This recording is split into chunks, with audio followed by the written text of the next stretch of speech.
Welcome, everybody. It's your boy, the Versace Stunner. We're here with a very special episode of VSW podcast. Today, we got the one and only Taylor Oneshot.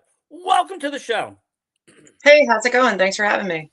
Doing good. I have to say, I've been seeing your name quite a lot here and there. You're a rising superstar, I think, in New England area, any which way, and you're up there making strides.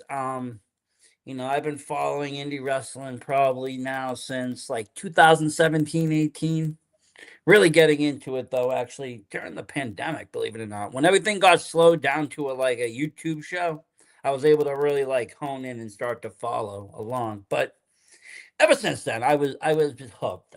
Something about it being more intimate, but also seeing the same caliber of athleticism that you would pay to see at WWE. Totally, totally. I mean, it was Um, definitely a grace period for people to slow down and catch up on the products because there's always so much endless wrestling. But thank you for noticing and paying attention to me out here. I appreciate it. yeah, and I see you've done a few things. We're going to talk about those. But when did you start getting into the ring? When did you start getting like ring ready or getting So I aggressive? started training um it's 5 or 6 years ago at this point. I'm entering my fourth year right now. I'm bad at quick short math on the fly, but I started training 2 years before I debuted. So 5 or 6 years ago, give or take, I started training. But I'm entering my fourth year, just completed my full third year across like you said, the Northeast mostly so far. I've been in over 14 states, kind of the ones that you would suspect around New York, Maine, Connecticut, New Hampshire, you know what I mean? Massachusetts, or, Vermont, all those kind of New Jersey. But no, I've been traveling around in the last 3 years and doing my thing, making my mark, winning some championships along the way, and just kind of really enjoying the ride. I see you got a belt with you there. Yes. Yeah, this one is one of four titles that I've been lucky enough to have earned throughout my career. This one is the Transgender Championship belt. I am the inaugural champion. I've had the honor to defend it in multiple different states and some more big ones coming up throughout this year. What if you don't mind, what promotion did that come out of? So this belt is not actually bound to any one promotion. I originally defeated Layla James for it at it was the Dynasty in Albany, but we Okay. did a Pride event in Schenectady, New York. That I'm part of the planning committee for the Schenectady Pride, so I helped facilitate Yep. wrestling being there. But it's not bound to any champion or any one promotion. I've defended it in Truly Independent Wrestling and Cabba Wrestle. I'm going to be defending it in Outlaw Wrestling. I'm going to be defending it at our big, huge takeover event that we're doing in Rhode Island in March. And there's another promotion. It's escaping me right now. But I've defended it in like 4 or 5 different promotions at this point, and I'm pretty happy about that and proud about it. But it's a universal title, if that makes Oh, that's sense. cool though. I mean, I do like that because I mean, especially with a title with that kind of with the trans behind it, it's kind of like, well, you can't really bind that to one promotion. That's not really fair. There's people that could defend or go for that title that don't get to work those promotions for whatever reason. But now, Totally, if no, you totally. travel, And if then it's you're the not one bound to traveling, any. or if it can be moved around, that's actually a really cool concept, and it also opens up something for like that I really like in wrestling when I see it is promotions actually working together instead of against each other. I think it just makes it a better time for fans, and it makes it a better time for the wrestlers. No, totally. And I've been very lucky and appreciative to have had so many different promotions be welcome and opening about allowing it to be showcased and to be featured and to allow its legacy to build and to grow. We have a really big event coming up, like I said, in March in Rhode Island with Cabba Wrestle as the base promotion for it. But it's an event that myself and the promoter have kind of like co-booked together, which I'm super super proud about and happy about that. But I'm sure that'll come down the pipeline in a little bit. I don't want to Oh spoil all yeah. the beans too soon. No, I don't want to give everything, but Cabba Wrestle has been. I haven't got to it yet, but it's been one of those things on the radar. Like every time I've seen Tim post a show, I wanted to go since the get go. I'm into different kind of wrestling. Like when I see things like Cava Wrestle, I think see things like Rad Pro Wrestling, Kill City Cup Wrestling. Like when I see Yes. anything where people take their persona but can do something more fun and different with it, and it's not the same old. Yep. I'm just drawn to that. Wrestling with characters, another one I can think of off the bat. If you want to go back further, even like good character work, I thought came out of like um now that's gonna slip my mind, but they got shut down in 2020. But they were out of Jersey there, and a lot of like character work. I like character work, so and Cabo Wrestle is one of them, and it's very inclusive. Like anybody that works there, it's really nice. It gives it a different feeling than your typical wrestling um Honestly, for show. myself in 2025, I had the chance to defend this against Daisy Brooks in Providence as well, and it was one of the most like loudest, most energetic, and giving crowds that I worked in 2025. Sometimes you really have to pull that energy out of your crowd, but this crowd was just so engaged. They were just so giving, and they were so I don't know. They really were enjoying the entire show. There was, like you said, there's so much different unique elements to it. He's got the music, he's got the drag queens, he's got the cabaret, he's got comedy performers, he's got wrestling. Um, and I've been talking to Tim for a long time about that event. Going back 2 years ago when I did my first Pride event that I put together there, and he was kind of telling me about the ideas back then. I was supposed to be on the first two, scheduling, wrestling, life, but eventually I made it there, and now we're like I said, we're co-booking this huge. I might as well just talk about it right now. We're doing a transgender takeover event. It's going to be all trans wrestlers and referees and announcers just across the board. Super proud of that. Super happy about that, to have put that together, to reach out to some amazing talent across the independent scene. We have names like myself, Layla James, Kid Bandit. Noah Vale is going to be on there. Rosalind Grimm, Brittany Blair, just so many people. Vivian Cross, a lot of up and comers. It's like the current and what I consider next generation of trans and queer wrestlers kind of really getting a chance to be showcased, to be seen, because everybody, when they think of transgender wrestling, a lot of people think instantly of Nyla Rose and of Mariah Morano, just kind of Giselle Shaw, some of those Sonny Kiss, some of those like bigger names that have had the access, that have been around for a very long time. But I'm really proud because we got a list of people who are the current stars, the up and coming talent, the people who kind of just need those extra set of eyes on them to get to the next level. And that's kind of what I wanted to put together with this, with the help of Tim. Super happy about that. Like what it like you mentioned those names, and those names are great. They're national names. They've been in AEW and so forth. But I feel like Yep. almost AEW, maybe Ring of Honor might Yep. be the tip top, because you don't really see trans wrestling in WWE. You just don't, or they don't talk about it. They just keep it Yeah, quiet. they're Whereas also other promotions are pretty open about it, or they just accept it. WWE is kind of still in their old like 90s attitude. a little bit. They're kind of, not to get political at all, but they're a little wrapped up in that current administration, as you will, very deep Well, yeah, I within. mean they did politicalize themselves, but even outside of all of that, just being a company in general, they seem to follow those protocols. Which, I mean, to be honest, money is money. One shouldn't really affect the other. If there's a Oh, demo, if there's a legit demo, which there is, I mean, you're yeah, saying you're throwing full Pride events, they're selling out, people are going crazy. That means people want to see it. yeah. You No, would we've you already would think moved they would several tickets capitalize for this on one. that, put their thoughts aside, and just capitalize it. It's the biggest, greediest company in the world. Just capitalize, but they still haven't. But AEW does a great job, and I think AEW is honestly one of those promotions that maybe not now, but 10 years from now will gain the recognition. It's hard to overcome WWE because of its history. You had the Hogan era, you had the Bret Hart era, you had all these great moments. Austin. AEW hasn't even reached that point yet. They haven't even reached their No, I WrestleMania, mean, 10 points or when you wherever. consider the short amount of time that they have been around, 5 or 6 years, give or take, they've done in 5 years what took WWE, WWF, WCW decades to achieve. You know what I mean? That's strong. Granted, they still have a lot of catching up to do, but in such a short time, they've done and accomplished so much within the world of wrestling, and made themselves that huge number two option. I mean, you also have TNA. A number of these talents and queer talents and trans talent have been featured in TNA. I was lucky enough to do some. I did extra work for them like 2 or 3 times.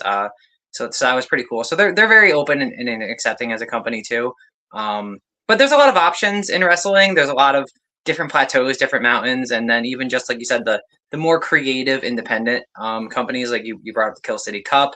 We know, we both kind of have a little bit of history within that with Luke Roberts and Mason X and everybody over there at the Kill City Cup. So there's a lot of amazing opportunities and options. And granted, the sky's the limit everywhere, and there's so many mediums and platforms that people perform on any level. It's a great time for wrestling. It is. I would say it's kind of changed and opened up.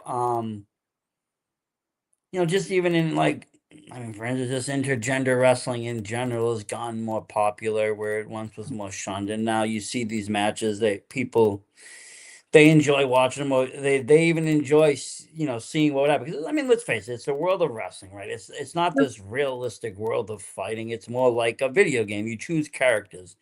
Most fighting games that you can pick a guy or a female fighter. There's great female fighters on almost all the video games, right? I used to love Cool. Melina. She had the great knives, freaking come in, kiss of death. Yep. It's the same thing with wrestling. I don't feel like it's this, sport. It's a combat. It's entertaining combat. So there can be, a female on this side and a guy on this side because, well, this is wrestling. This isn't real life. This isn't escape. This Yeah. isn't taking place, on the street. This is taking place in whatever universe the wrestling company has made for everybody. Totally. And like when it comes down to training, I mean, there's more and more women in wrestling today than there's ever been, which is really great to see. But as far as like when you're training, you're up and coming, it is very intergender. I mean, most training facilities, you're lucky to have two, maybe three girls at best, but it is still more male dominated. But because of that aspect, we're always training with the male talent. And then some shows, I probably wrestle maybe a 50-50 split or 60-40 split of men in some matches and women in other matches, and even mixed in some scenarios as well. But yeah, no, I mean, the women are strong, they're powerful, they're capable, they're really proving themselves in the last I don't know, maybe 8 years or so like that. Like women's wrestling has really, really stepped up, and we're at a point now where it's getting to be more of a crowded field.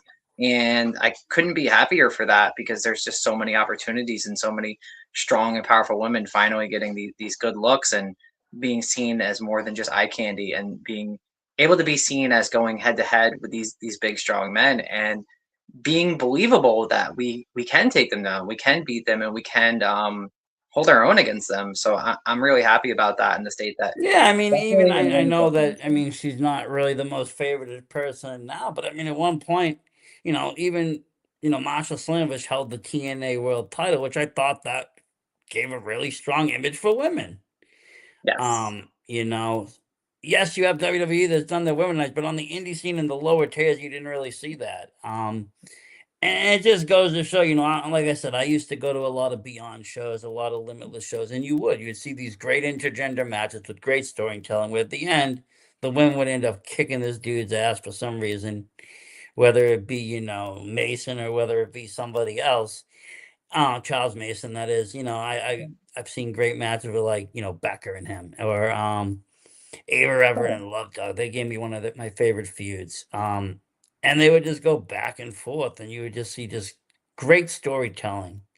Um, and it would be a little bit different storytelling than two guys could do, or even two girls could do. totally.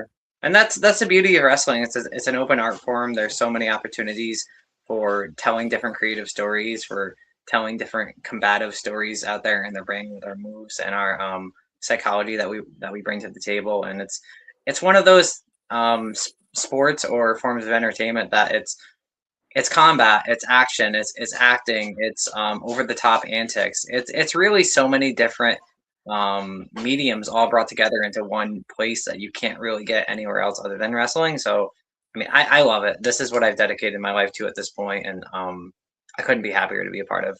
Now, I mean, The, obviously, you're identifying as, trans, you won the trans belt, but that doesn't mean that you still can't go after a women's title if you wish to, correct? no, I've won several women's championships. My first championship ever was the LTW Women's Championship in New Jersey.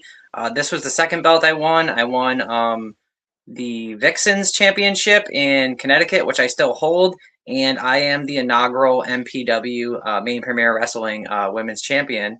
I recently lost that to Selena Hakate, but I do Tough aim and loss. plan to get that back very soon. Very That soon. was She a owes me that at that least. was a tough loss. I heard about that. Selena She is pulled my another knife. one that she's been coming on pretty good in the last year. She's come rise to power, but Yeah. I remember when you first, I believe, wasn't it like almost a tournament for that belt, that first inaugural? It was a tournament. I Yeah. originally beat Jesse Nolan to Yep. advance to the next round, and then ultimately it was supposed to be a fatal four way. I think something happened to one of the fourth competitor, but it was myself, it was Layla James, and it was Nashoba Naira, formerly Nakoma, Yep. um, That's who it was. in a triple threat match. And they're two strong women. They're very powerful. I've had the opportunity in 2025 to wrestle Nakoma, I think three times, maybe four.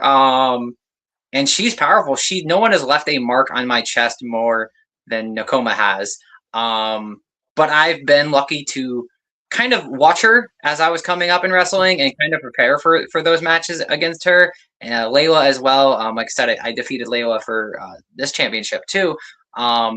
So I was able to overpower the two of them, and I had Nakoma's number every time I went up against her this year. So I'm pretty happy about that, considering her deep history in 8 years, maybe 9 years within the independent scene. So it was a good match though, and I love working for MPW. They're great people. Um, we have ODB coming to do her final tour Ooh. somewhere in March, I believe March 13th. No matches have been announced yet, so I'm not going to announce anything myself. But I do plan on being there. Yeah, no, I got out there once. I mean, like I said, all these promotions, I try to get out, but sometimes getting to Maine, getting here, getting there, things take go. But I did get to one show finally. I got to see Cruel on that. Yeah, yeah. Um, and that I was wasn't at that a, particular show, but it's a good one. yeah, it was a good show, but I was just over Sunday. I had a really nice crowd. The crowd feel, the atmosphere of that show.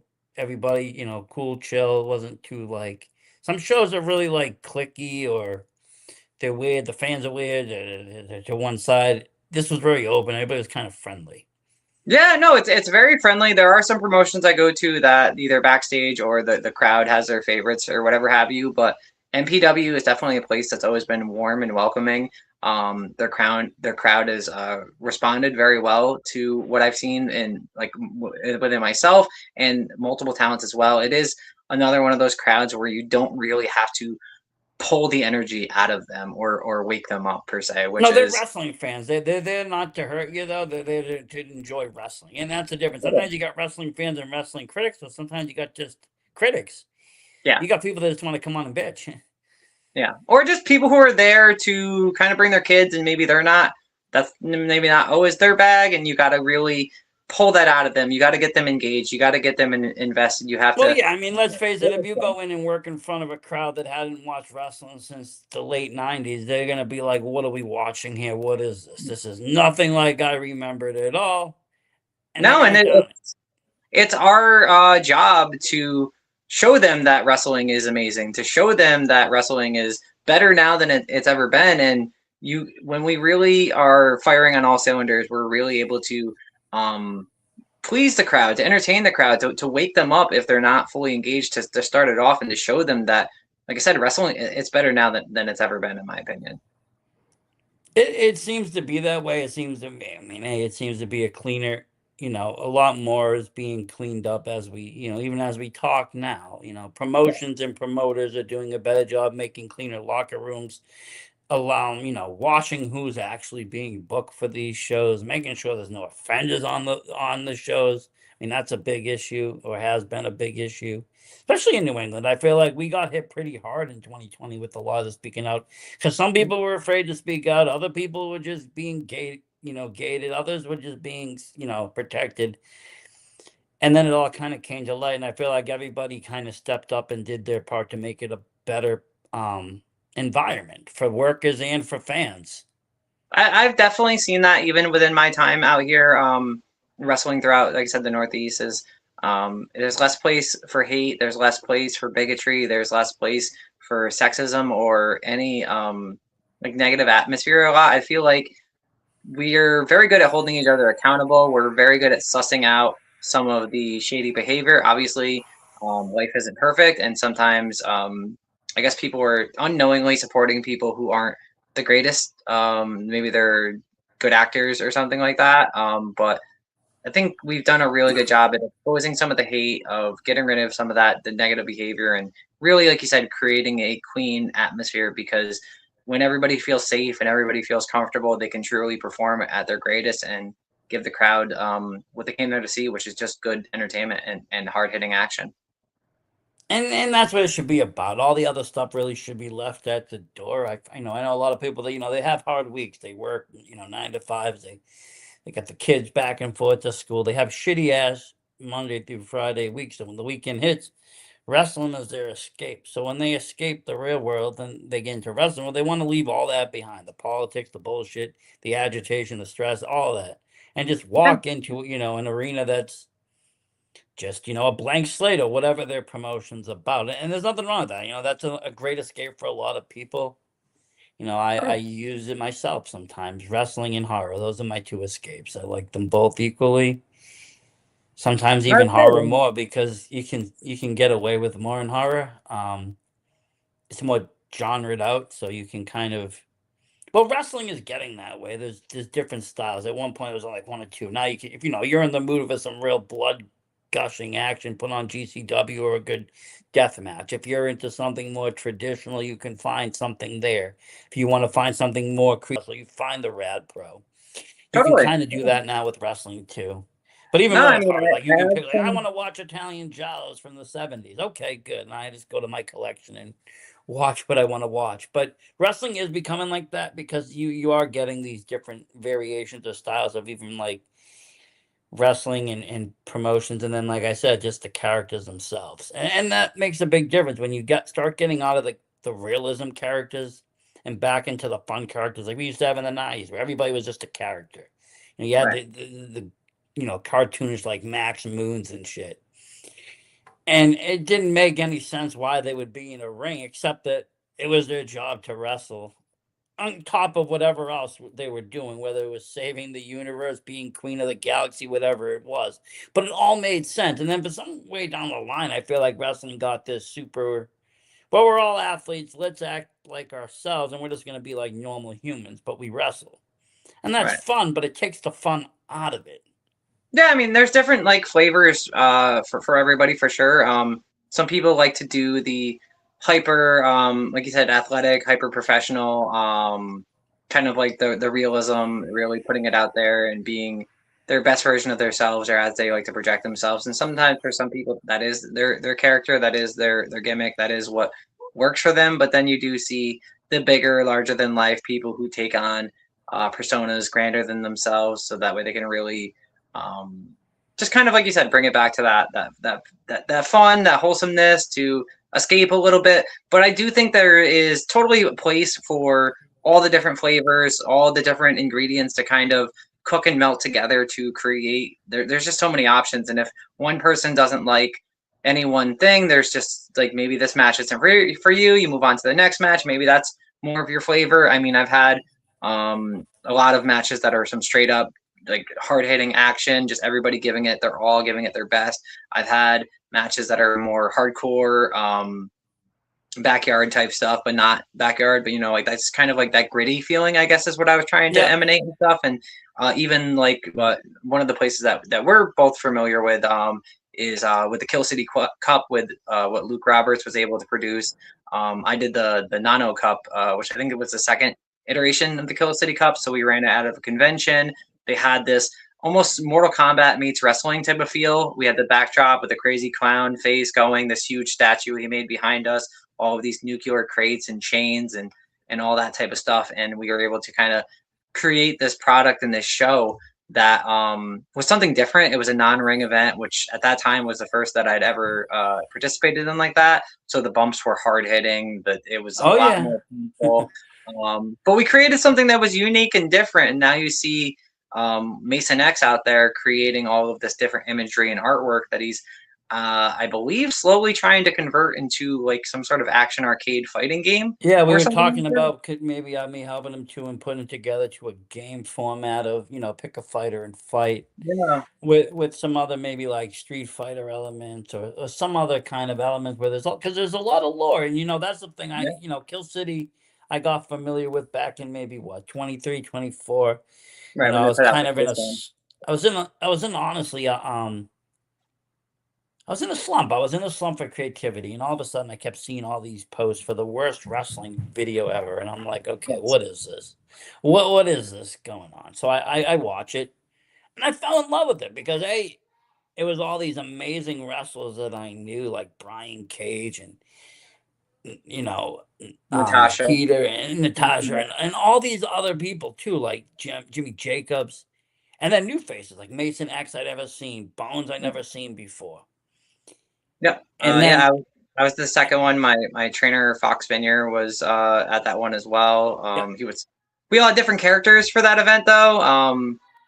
But no, it was good. It was good. It was good. That event really helped me see yeah, it down no, below it's myself. something that, and when I saw that video though, I was just, it re-inspired me to do stuff, and I started to really become, I got friendly with Luke. I went to a couple of the conventions they were at, for the innovation of the first film, and then I've been waiting for the other two to come out patiently, and I know that he has some editing issues, but now I've seen he's been showing, some of the characters that are coming. I saw your name, I was like, that's great. Fox, I Yeah. had saw him as well. And I was actually going to ask you that question earlier. You mentioned your trainer. I was going to ask you, where did you you said you trained about 2 years prior to entering. Where did you train out of? What area? Initially, I trained at because I've trained at multiple places at this point. But initially, I trained for my first 2 solid years before I actually debuted up in Glens Falls, New York. It was a place called the Wrestlers Workshop. I had to leave after 2 years there because it was just kind of one of the people there was slightly problematic, but the two main trainers that were always very positive and really great and instilled a lot of information and knowledge and skill within me was Fox Vanier, was Vic Delicious out of New York. He runs Awesome Championship Wrestling now. From there, I went to Kevin Landry's for a few weeks up in Massachusetts. I trained a little, maybe a month or two with Jerry Idol. I went down for a session or two with Mike Harlow and Scott Reed at the elite facility that he has down there in New Hampshire. I've done dozens of seminars. I currently train with Johan Nara out of Oneida, New York. They just changed the name of the facility. I think it's Fight Strong Wrestling or something, but it was there's so many promotions that I work for at this point. But Fight Strong Wrestling is the new name of that. It's out of Oneida, New York. It's with the legit Johan Nara. I'm doing a Nyla Rose seminar this Sunday in New York City Nice. with Logan Black is putting that together. So I'm just always I've done Bob Evans seminars, Lindsay Dorado, just like I mean there's a Mercedes Martinez one coming up later on in the year. I'm just kind of always a student of the game. I'm always going to different locations, and I'm sure I missed a few because at this point it's just kind of been so many years. But I'm always studying. I'm always growing. I feel like I'm the best version of myself that I've been. You know what I mean? You always kind of bring the pieces together slowly, one at a time, throughout your journey. And I'm definitely leaps and bounds greater than what I was 3 years ago. So entering this fourth year, I feel a lot more confident than I did entering the previous years. Well, that's good to know. I mean, it's good to see that within yourself, you feel like you're making strides or making progress. Sometimes it's hard for us to see in ourselves the progress we make because we don't really feel it or it's too slow moving. Where others watching can see it, they can see the arc of people, starting at one point and then, rising up or getting better in the ring or getting famous or getting whatever. Like you said, doing seminars, you pick up little things along the way. Sounds like you've been going up and down the coast, kind of just, grabbing the best of what we have to offer in New England, which is a lot. We're the mecca of wrestling, I feel. There's just so much out here. From that It's New so easy York to get the area all the phone way and up to take that. Maine, there's just tons of wrestling knowledge and great places to wrestle and great shows to be at. Yeah, And it's great. It's a great way to get yourself seen and known. A lot of people out of here do get picked, do go to the ID program, go to WWE, AEW, all these other places. yeah, So it's pretty cool to see, and be part of, and to witness it. Like you said, it's probably one of the best times to witness it because you can see the people that you're watching in the little rings today get into big arenas tomorrow. You can actually witness that. yeah, yeah. No, it's great to have come up alongside some of these people to see people get the amazing, huge opportunities that they've gotten, to see the level of success that we're all. It's all within our grasp as long as you put in the work, you put in the hours in training, you put in the hours in the gym, in yourself, in your promos. I mean, even myself, like when I can't make it to the gym, I bought a weight bar that's sitting in front of me now with 160 pounds on it currently, just so I can keep myself fresh. I bought a treadmill a week or two ago, just so I can get those extra reps in at my house. I got the kettlebell set over here. And so even when I'm not able to make it to the gym, or those in between gym trips, when I just want to get a few extra reps in, it's putting that in. It's investing in your character. It's investing in your gear, which is something that I love. I always change up my gear. I've worn a lot of different options, a lot of different styles, reinvented myself several times over, which in the short period of time, you could think retrospectively, do you want to do something that always sticks and people remember you for that one look? I personally like to do.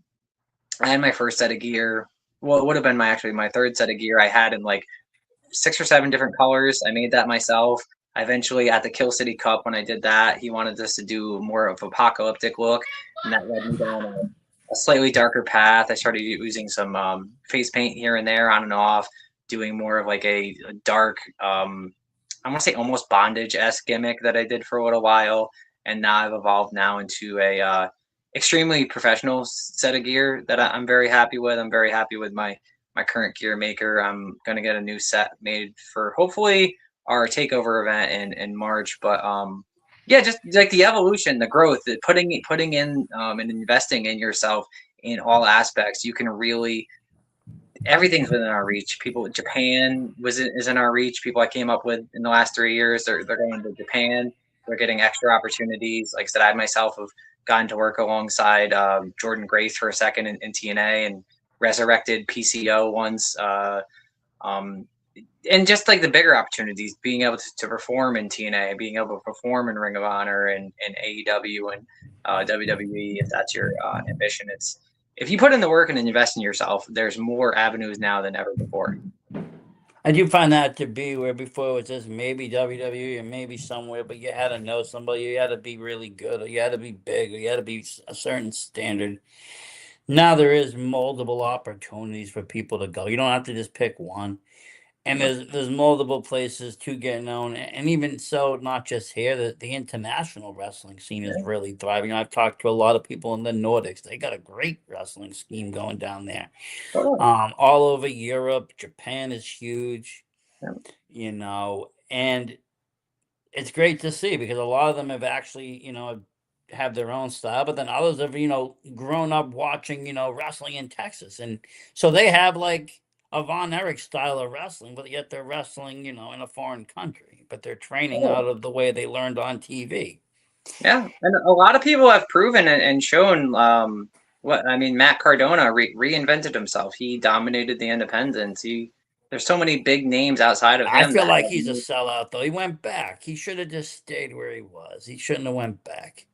But it was kind of proof of concept that like you can make yourself the biggest commodity star out there in the independents. You can make a home for yourself on You the can make independent. yourself, yes, you can make yourself marketable and wanted. The goal doesn't always have to be these because I mean there's so many wrestlers, and there's so many spots, and there's so many people who are already under these contracts, who are even within the companies. Just because you're signed, you're not always getting the looks or the matches that you want. Some people go a few months before popping back up on TV, if you will, and That's doesn't always have to be the goal or doesn't always have to be the destination. I've seen people make big money, big impact, and create lifelong fans just on the independence alone.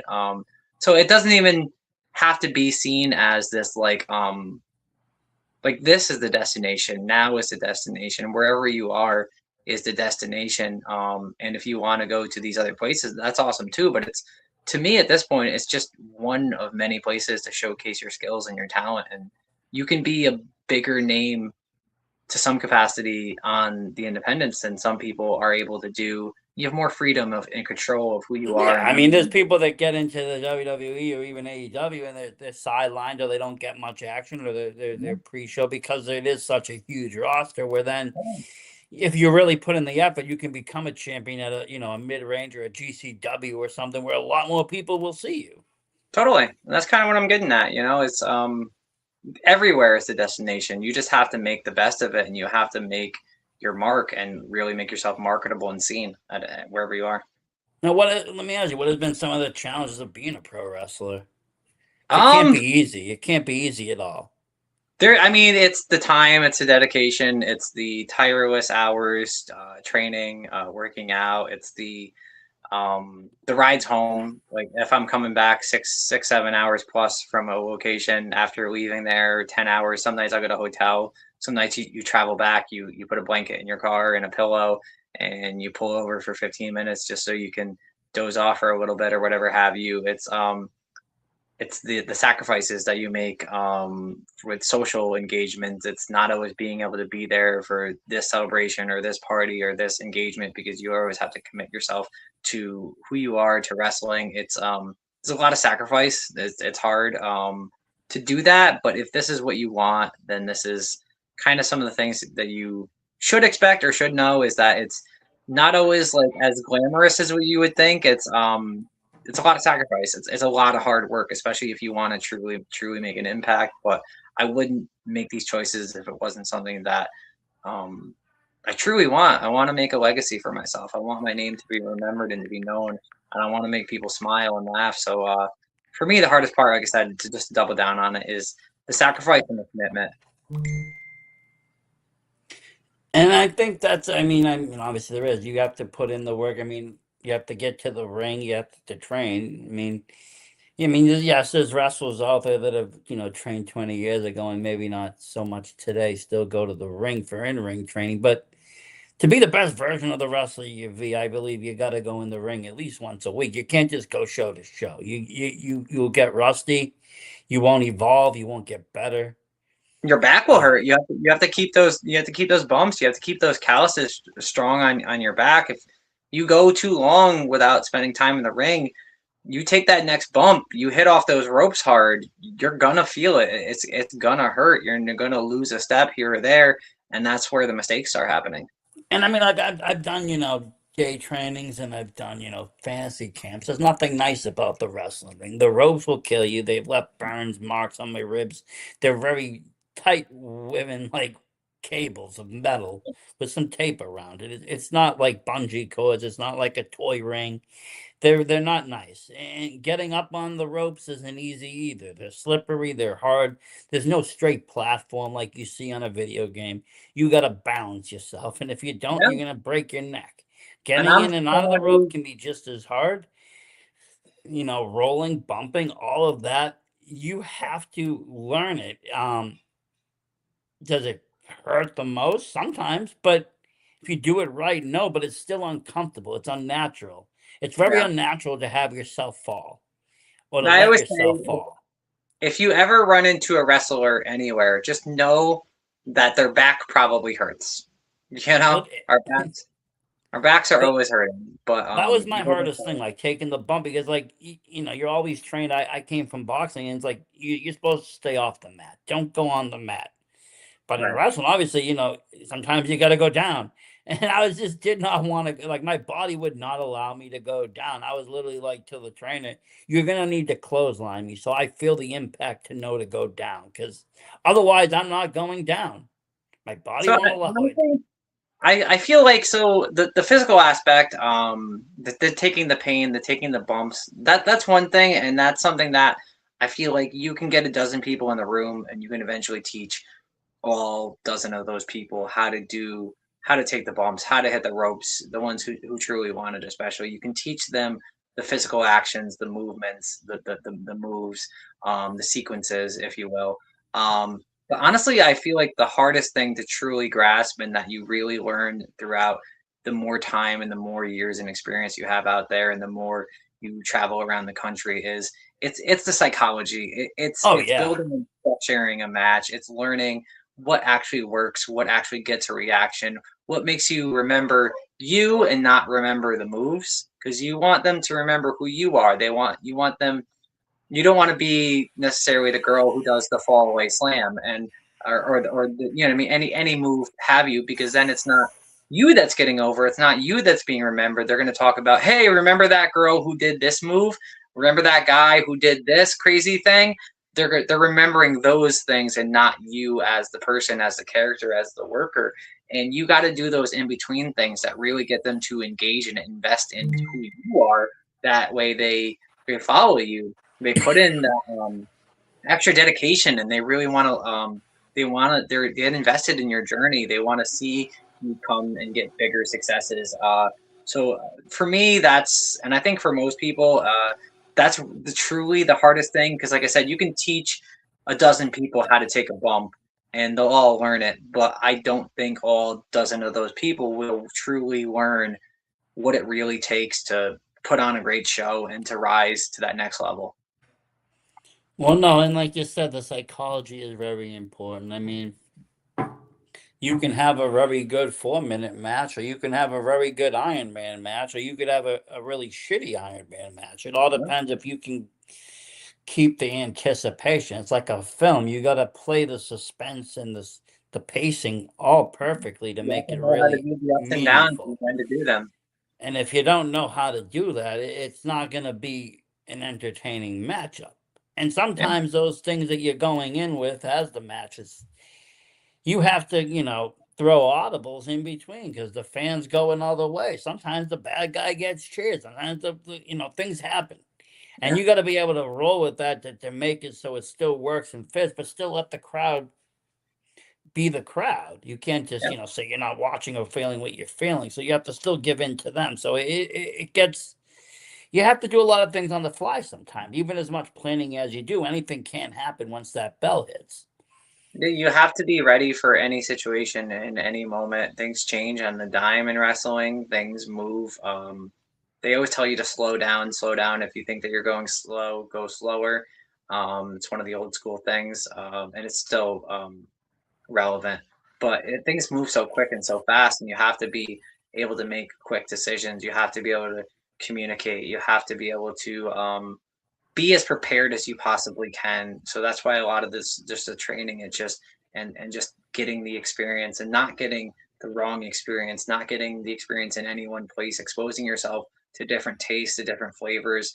You can be a veteran for 10 years, but if you only work the same two companies in the same 20-mile radius, then you're not truly going to be as seasoned as the 4 or 5 year in person who's traveled multiple states around and has the opportunity to work so many different crowds and different talents because just you're getting just experience that you just can't always teach. It's some things that you do have to learn out there, how to do the audibles on the fly, how to communicate, how to sometimes you have language barriers even and just kind of just getting yourself comfortable out there, being able to let yourself loose, being able to just embrace the moment and enjoy it and make the best of it. There's so many things that you can be told and it just takes that experience and that time to truly let it sink in, to truly absorb it. And not everybody's going to do that at the same pace. You can teach 12 people the same thing, the same exact way, but they're going to all feel it differently and they're all going to absorb it and express it in different ways. So it's no one size fits all, but it's a lot of work. It's a lot of dedication. But if you put into your craft, you have the right ears or the right people talking to your ears and you're getting the right information and you're getting the right experience because bad experience time doesn't equal success and bad experiences it's like it's not the same, it's not quantifiable if that makes sense. Well, no, and I've always been told by a lot of wrestlers I interview, there's two things: one, work a better opponent, and two, you know, um, when you're only as good as your opponent. And both of those things are pretty true. You should always strive to be better or work better people because they're going to have the knowledge. And again, in that match, if your opponent puts no effort into it or can't make you can't make you look as good or as bad as you need to be, then again, that match kind of gets flawed too. So kind of like, I don't know, putting yourself out there to get good matches or to get reliable opponents and not just taking anything just for the sake of taking it too is important, I think. Some people go in, with still a backyard attitude. They'll just take whatever, or some of the promotions aren't even professional to that point yet. And you see that it's like, you No, can I do agree. better. You can work better, people. You can learn more, and sometimes you got to just again put yourself out there or take and make those sacrifices to get to that next level where you really want to be in the industry. Yeah, totally. And now, but I am excited to see what comes out of Kill City. You do have a new character, but let's talk about your name for a second. I did get a question. How Okay. did you get your nickname? Okay. So that's a multifaceted thing. I've had it for maybe 15 plus years at this point. Originally, I started because I've been in the hardcore death metal scene in my local area, music of since I was like 12 years old. And eventually, I started a band with my brother and a few friends, and we called it One Shot Theory. It's based on the JFK Magic Bullet, the one shot, I mean, that Yeah. kind of ricocheted and did what it did. So when I was going to shows, people used to start calling me Dead Name One Shot, Dead Name One Shot. All right, cool. So I grabbed the kind of the one shot thing from there, and then I started doing YouTube for comic books. I would take comic books and I would bring them to life. I would take the pictures and I'd put them into motion. I would narrate the books. I would voice act each individual character, and I would animate that all together with music and feeling and some animations and stuff like that, just to really take a story and bring it to the next level. And in comic books, there's a set of stories. You got the individual single issues that are released every week, but some stories are an entire story in one book, and they call those one shots. So I kept using that same name. It worked in that new avenue that I was doing in, Dead Name One Shot, still the same capacity. So when I started training for wrestling, I already had that name baked into to who I was and to kind of my personality and my identity. And then within wrestling, I kind of started a little bit later than I would have loved to in my life. I started when I was 28, I think, or 29. I'm in my 30s now. Uh, and I kind of use that now as you have one shot in life. You have one opportunity. It's short, it's fleeting, and it goes by so fast. But you have to take that one shot to follow your dreams, to pursue your passions, to change who you are, to be who you want to be, to change your stars, and you know what I mean. So it just kind of like has always followed with me and always resonated in different ways. But the original origin is the just the band, I mean, the One Shot Theory band. I mean, we never really made anything of ourselves or anything like that, but it's one of the things I always try to say is that do and try as many things as possible in life. Chase and pursue everything that you think is cool, every avenue, every creative endeavor, any job, whatever you think. Just kind of always pursue all of your passions, because the things that you learn along the way, the voice acting, the narrating, the bringing those stories to life, the creating the music, the getting people together to be collaborative, putting out flyers, creating flyers, booking shows, all of these different things that I've done in my life, and I've done other things. I was a drag queen for 7 years or something like that, putting the costumes together, the creative, the choreography, the dancing, the music, the lights, all of the different things that you do, and anything that you try, any hat that you wear in life, you never know what skill that you're going to acquire that you can use down the road to the thing that you might be destined for, the thing that you might be your ultimate thing. So like I said, I would always try everything, because you never know where that's going to take you. Or, hey, I learned this skill here and I thought it was a useless skill because I stopped doing activity A. And then maybe 10 years later, you're doing this other great thing and you have this huge skill set that you've Oh already yeah. learned. So You know, I I'm learned big on graphic design. Probably my first skill I learned, is graphic and design and web design. But I've used that and those skills and learned other skills and just everywhere I go, whether it's wrestling, horror, whatever I'm doing, I can make my own graphics. I can make my own, whatever I need done. It's the same thing. You just take your skill sets and use them and let them grow and evolve and learn more and just keep bringing them to the table, whatever venture you're in. totally. I'm sure you learned a lot of great voice and acting, character work, and such doing the YouTube and working with that, being in front of an audience, getting to know an audience, see what an audience likes, and that brings it to the wrestling world. How can I engage my audience there? How can I get people to increase merch sales, do all this stuff? Yeah. Because All in valuable. wrestling, as an independent, you're your own business. It's up to you. Yes, you have a base pay, but that doesn't say you can't bring 400 or 500 in a night selling merch. There's people out there that are merch machines, and they have really good merch, or they have really good, marketing skills to Marketing. sell the merch. Yeah. Um, you know, because sometimes, let's face it, indie wrestling isn't this lucrative business. You might make, a lot of money doing a match. Some matches you might break even with gas and everything, but the merch can push you over. Yeah, I mean, sometimes there's a lot of times you're gonna operate in the red, and especially in those few years when you're grinding and you're building a name for yourself, and if you're truly investing in yourself, it's a lot of effort, it's a lot of money, it's a lot of investment, and um, start out, you're not always gonna get those. Do see people make some of those mistakes where they put these um, outlandish demands out there, and if you want some of those opportunities, you're gonna have to sacrifice yourself for a little while. You're gonna have to get used to operating in those red areas, and to know that. And that the same is true with most endeavors. I mean, if you were to start up a business right now, if you were to start up a storefront, you would have to invest thousands and thousands of dollars before you start seeing that turnover and you start reacquiring and getting above that line. Oh And yeah. if you're not willing to do that, then you're not willing to get to where you want to be, So I definitely always want younger wrestlers to know that it's not always sunshine and rainbows, and sometimes you won't break even. But the more you invest, the more you try, the more you learn how to sell yourself and create something of yourself. You can get there, and you can grow, and you can be that person. Awesome. We got a question here from somebody, Dika the Panda. They're Sure. wondering, what promotion do you wrestle for? They don't get enough trans pro wrestlers. I have been lucky where I've worked for maybe 30 or more promotions at this point in my career. I've worked for the Dynasty a lot over the last 2 years. I worked for Truly Independent Wrestling.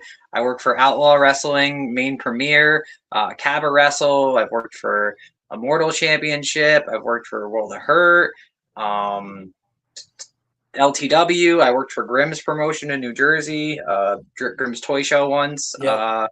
I've worked for quite a few promotions.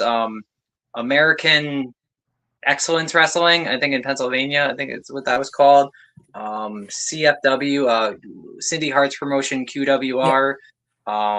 I've worked for so many promotions and so many 3 or 4 letter syllables at this point that They're all the sometimes, same. Yeah, it's like bam, bam, bam. well, a lot of them Because have then their own it's personality depending and on their the own area, you see flavor. the same fans because we like to travel. We'll go show to show. Totally. There are definitely the travelers. It's one of my favorite things is that I see some people in different states all the time, between wrestlers, between fans, between promoters going and checking out the other shows to see what everybody else is bringing to the table. Um, Sometimes I see them more than my friends and my family, but it's always so great when I see somebody um, like not in the same place that I'm used to seeing them. You know what I mean? It's a very good feeling. I got to work for a few female promotions, Bell to Bell, uh, Battle Club Pro in New York City. Um, yeah, just I worked for so many promotions that it's hard to pinpoint which one is my home or which one is my because I feel like if you cement yourself anywhere, then it's great to have a home. It's great to have a place that you would call your number one, your main, but like you're going to potentially pigeonhole yourself or stunt your growth. But I've been lucky and blessed that I've worked in so many places, UWE in Boston, just so many places. So it's hard to label any one promotion. No, I get that. I get that. I do. It's not especially when you've been, like you said, you've been busy. I've Yeah. seen you've been busy because I see your name be mentioned, and that's how I know wrestlers are busy. When you see them on poster after poster, or being mentioned, or talked about, and I love seeing that because that means that they're hungry for it. We got time for a few more questions. I'm curious though, what promote you made a bunch? What promotions do you want to work for? We're in 26 now. Who do you want to see yourself working for? The next, you want to get to the next level promotion? What promotion do you want to like debut in this year? So my goal for myself this year is I aim to make television this year. I aim to break through to some levels, to some capacity, or to travel internationally to Japan. But I've had, like I said, I've had the chance to do extra work a handful of times, and that's one thing. So I've been on TV and pay-per-views, but I want Taylor Oneshot to be on TV. I want to at least wrestle in Ring of Honor this year or on AEW adjacent. I got the chance to meet Tony Khan briefly, give him my stickers, make my pitch to him in person. And How was I he? Was he won't. nice? He was friendly. I had a very brief amount of time with him because he's an extremely busy man with, I'd imagine, a million people pulling at him. Um, but nice, friendly. You know what I mean? Gave me my time and my space to just kind of shoot my shot for a second. Um, but I feel like I'm surrounding myself with the right people. I'm going to the right situations. I've made a name for myself around the Northeast, and I'd imagine beyond. I'm giving people other opportunities. I'm booking now my third or fourth show that I've booked or co-booked with another person where we're pulling people from Georgia, from North Carolina, from Tennessee, we're from Massachusetts, Boston, like the surrounding areas, and not just the East Coast, but the West Coast. We're pulling people in from. So I like to Good hope night, that. Dika. Sorry, Was that? Dika was saying good night. She was saying Tony Khan better than Vince. She wishes you the best and to keep the Thank you. streak going. She really loves your title. Appreciate that. Thank you so much. Thank you. So yeah, I guess to answer your initial question though was just that I aim to make TV this year. I'm looking to do, like I said, either Ring of Honor, AEW, or TNA, as I feel like are the more plausible options. Just kind of where I would feel more comfortable. I think that's the goal. That's the dream. And I've already done so many dreams in my life and made them come true that I know I can make this happen. So this is the year, and I'm dedicated to that. Well, we look forward to it. And I look forward to, again, like I said, seeing you in Kill City Cup. They're a Cool. proud sponsor of one of my shows, my horror nights. And like I said, I believe in what Luke Roberts does, his vision, his directing skills, Very his movie creative man. skills. The creativity just flows, and I love that. Seeing all these ideas, but then seeing all these ideas put to actual work. And we all have ideas, but seeing someone actually execute them, going to the panels, listening to how he had early sketches of what he wanted and actually made it happen. Yeah, Getting Brian Cage, getting these people on there, getting the people he wanted, getting the feeling he wanted.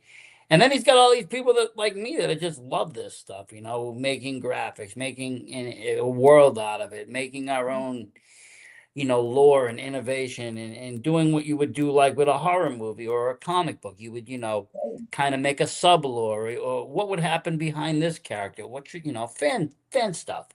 totally. And it just opens this whole world that it's just not just a wrestling movie. It's not just an action movie. It's not just even a movie. It's a new universe to Like I said, explore. this might be a video game coming to you in a year or so I too, hope maybe. so. I told Mason X that I would be willing to help and do what I can. I know, skills for that. And if we needed finance or whatever, that I would be willing to see that. Because I believe that, like I said, I believe in that vision of Kill City. I believe in all that he put out for it. And it's just such a fun thing because there's nothing in Kill City except the rich, Kill Corp, and the poor, everybody else. There is no other really thing to worry about. Just don't let Mr. Kill you, and Yeah, then just do you. It's a very simple world, but yet it's very complicated because it's all these great characters in there, voodoo priests and mercenaries and escaped patients like Mason X. One of the greatest, in my opinion. I really liked his indie run, but just a great character because he has this mask, a backstory. It's someone that totally. really put a lot of effort into, the character, like you said, making the making it come to life.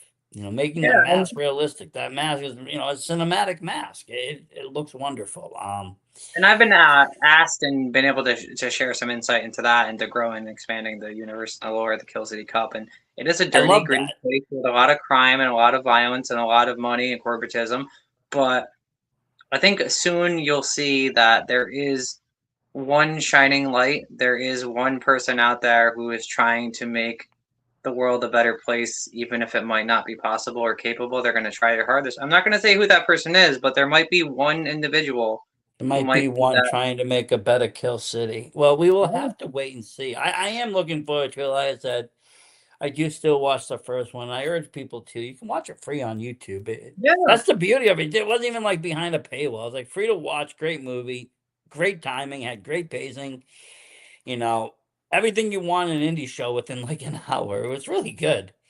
yeah. Um, but let's see. We got one more question. Where can folks find you on social media so they can follow on what you're doing? Totally. So that is a super easy question to answer. I am Taylor Oneshot everywhere. I'm on X. I'm on my main is Facebook and TikTok. You can find a lot of my clips, a lot of my matches. YouTube Taylor Oneshot, Instagram Taylor Oneshot. I'm anywhere that you can pretty much think of. I'm Taylor Oneshot. It's the word, not the number. It's not the number one. It's the word one. But yeah, just Google Taylor Oneshot. You can find my Facebook, my Instagram, my X, my TikTok, my YouTube, and beyond. Great, great. Well, thank you very much for coming on. It's been a pleasure. And I Totally. can't wait to see what you do in the year. Heck yeah. No, I appreciate Thank it for you. having me. Have a great night. You too. And thank you, everybody, for watching at home. As always, support indie wrestling.